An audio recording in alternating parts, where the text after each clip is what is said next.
Tarehe 5. Okay.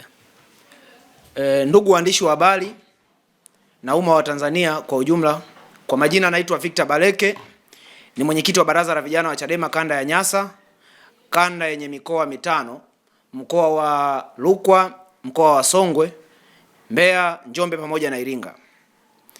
Leo tarehe 5 mwezi wa 3 nimekuja kuzungumza na nyinyi hususa kuzungumza juu ya tukio ambalo lilitokea wiki iliyopita.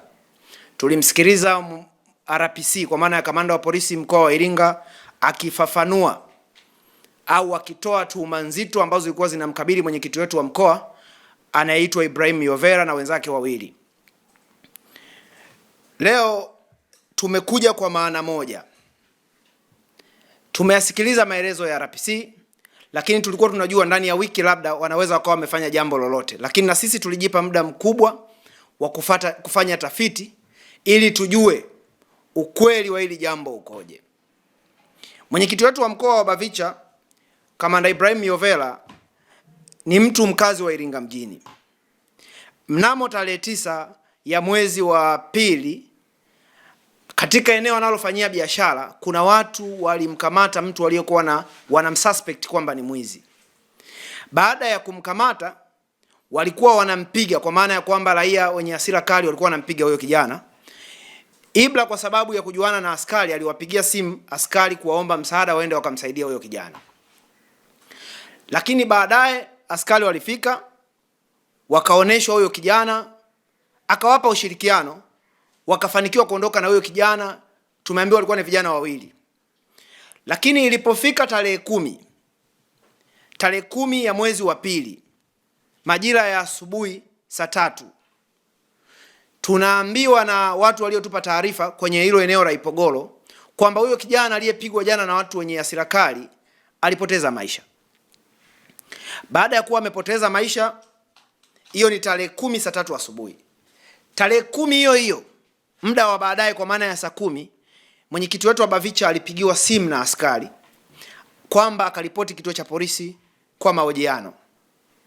Alipofika kituo cha polisi Central Iringa, wakamdetain, kwa maana walimchukua wakamkamata wakisema wanamtuhumu kwa kosa la shambulio. Hiyo ni tarehe 10. Sasa baada ya tarehe 10, familia yake ilihangaika na baadhi ya viongozi wa chama kuhakikisha anapata dhamana yeye na pamoja na hao wenzio wawili. Lakini walitumia zaidi ya siku 7 mpaka ilipofika tarehe 17 ndio mwenyekiti wetu akapewa dhamana kwa kosa la shambulio. Lakini kilichotustua zaidi kwenye ya RPC, tunashangaa ni kwa nini RPC ameamua kuuhadaa umma wa Tanzania. Na kinachotushangaza ni kwa namna gani ameamua kutunga makosa ambayo hayakuwepo kwenye tuhuma alizokamatiwa Ibra. Tumemsikia RPC akizungumza kwamba Kamanda Ibrahim amekimbia baada ya kwamba yule kijana aliyekuwa ameshambuliwa waliomripoti polisi kusikia kwamba amefariki. Kwa maana ya kwamba Ibra amestuka kwamba hiyo kesi ya mauaji itakuwa ni kesi kubwa. Sasa mimi nimuulize RPC na tuwaeleze Watanzania wapime.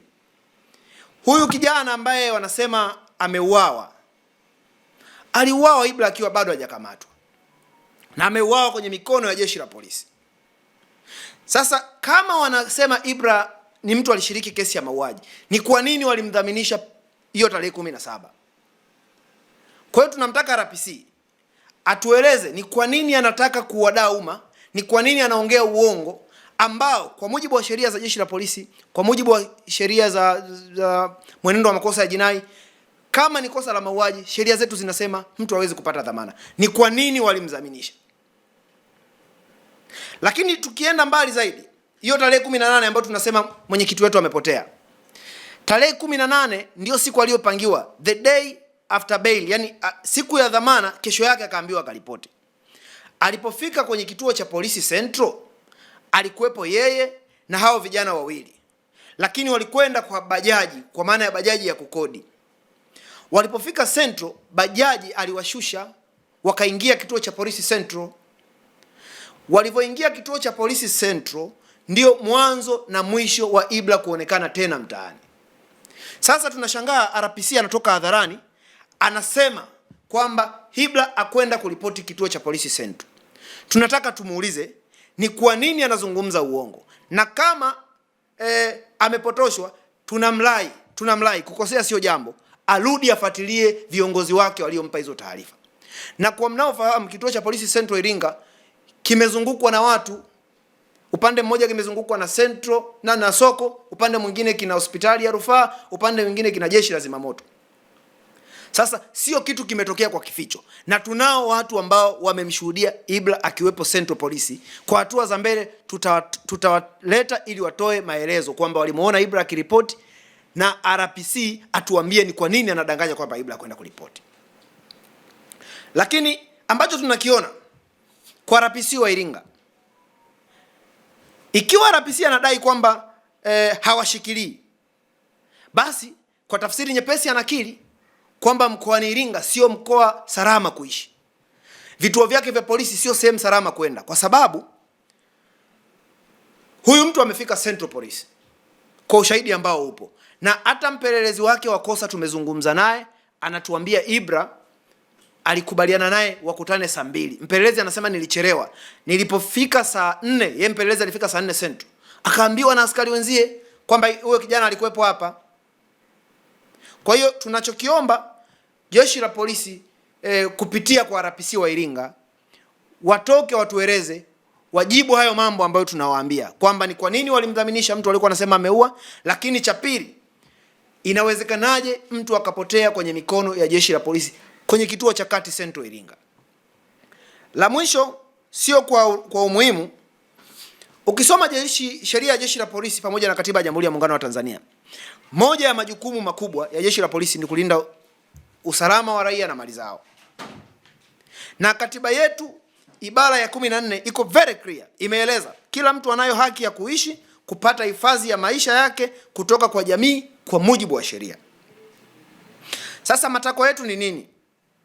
Matakwa yetu kama Bavicha kanda ya Nyasa,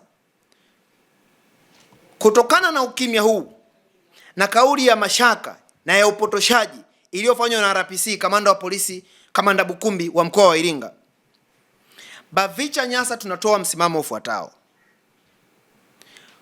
Moja, tunamtaka mwenyekiti wetu wa baraza la vijana mkoa wa Iringa, kamanda Ibrahim Myovela, na wenzake wawili waachiwe huru bila masharti yoyote. Na kama wanakosa, hilo ni la pili, kama wanakosa ambalo wanasema RPC ni la mauaji, wapelekwe mahakamani wakashtakiwa kwa kosa la mauaji. Lakini pili, tunampa RPC masaa 48.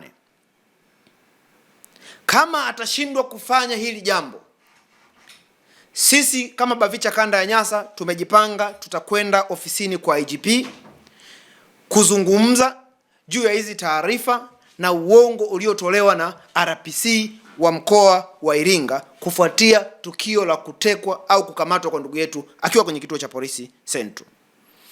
Lakini kilichotutia shaka zaidi kwenye uadilifu wa RPC amekwenda mbali zaidi.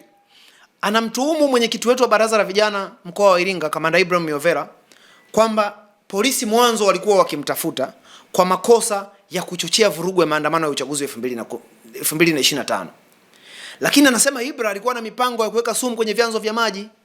Sasa ni tuhuma ambazo ni kubwa, tuhuma ambazo ni nzito. Sisi tunamtaka kamanda RPC apime kauli zake zidi ya matamko anayotoa, hususan anapozungumza na vyombo vya habari. Leo unapozungumza kwamba kuna mtu ameweka sumu kwenye vyanzo vya maji, hayo maji yanatumika na watu na wanaweza kuona hayo matamko yako. Sasa hiyo taharuki ya mji wa Iringa sijui ameipima kwa minajili ya kusimamia usalama wa raia na mali zao, kwamba inampa matokeo gani. Kwa hiyo kwa nyakati za mbele tutaeleza kwamba ni kwa nini tunaamini RPC anayafanya haya, na ikiwezekana nyuma ya haya kuna nini. Mwisho nitoe mwito kwa vijana wote wa kanda ya Nyasa na taifa kwa ujumla. Vijana wenzangu, lazima tujiulize haya mambo yataisha lini. Wewe kama umekaa nyumbani unacheka, lazima ukumbuke kwamba kuna mama mzazi, mama wa huyu Ibra anasubiri nyumbani kwake agongewe mlango na mtoto wake, akipiga hodi labda atamuona. Anasubiri kuna muda labda simu yake itaita aone namba ya mtoto wake. Lakini wanajiuliza maswali haya kwamba mtoto wetu huko aliko amekula, afya yake ipoje, au ameuawa? Sasa ni mama ambaye anashinda kwenye korido za polisi akizunguka akitafuta hatima ya mwanae. Kwa hiyo niwaombe vijana wenzangu, kanda ya Nyasa na taifa kwa ujumla, tufike hatua tupige kelele, kwa sababu kukaa kwetu kimya ni kuendelea kutoa kibali kwa watu wengi kuendelea kupotea kadri itakavyowezekana, ambavyo watu wanaweza kufanya ambao ni watu wabaya. Nishukuru sana, lakini nieleze kwa hatua ya sasa tumetoa masaa 48. Baada ya hayo masaa tutafunga safari kwenda kukutana na Inspector General wa polisi Kamanda Camillus Wambura kueleza mambo ambayo yana contradict kwenye maelezo ya RPC wa Iringa na uhalisia wa tukio. Asanteni sana na Mungu awabariki.